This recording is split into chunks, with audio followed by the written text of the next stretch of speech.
If you have an idea that you genuinely think is good, don't let some idiot talk you out of it.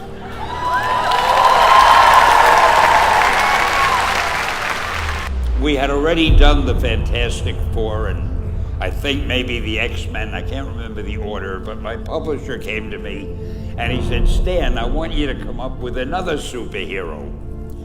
So I said, okay, and I went home, and when my publisher said do something, I'd better do it because I wanted to keep my job.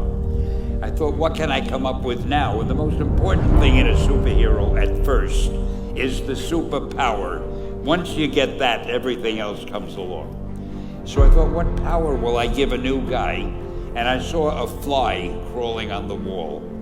And I said, hey, if I could get a superhero that could stick to walls and crawl on them, man, that would be cool. So I thought that was good. Now I needed a name. So I said, well, let's see, Fly Man, Mosquito Man. I got down to Spider-Man. Spider-Man. It just sounded dramatic.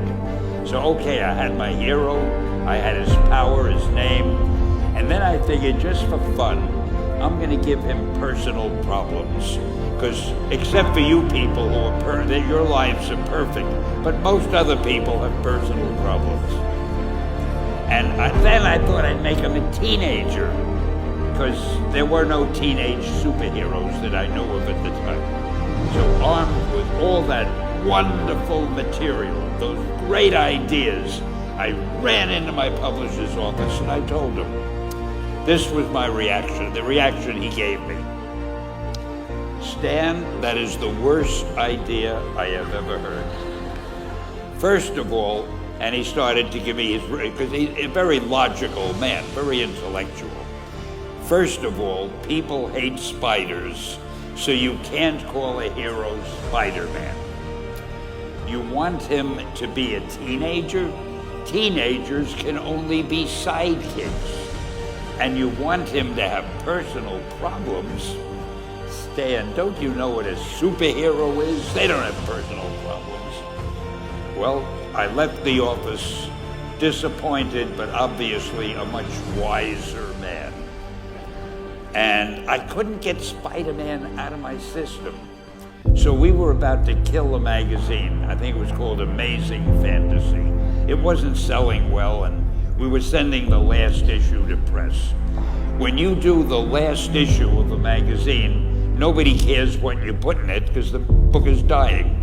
Just to get it out of my system, I put Spider-Man in Amazing Fantasy, featured him on the cover, forgot about it. A month later, all the sales figures came in. My publisher came racing into my office. Stan, you remember that character we both loved so much, Spider-Man? He said, let's do him as a series. Now, why am I telling you this? Besides the fact that I have to kill a little time. If you have an idea that you genuinely think is good, don't let some idiot talk you out of it.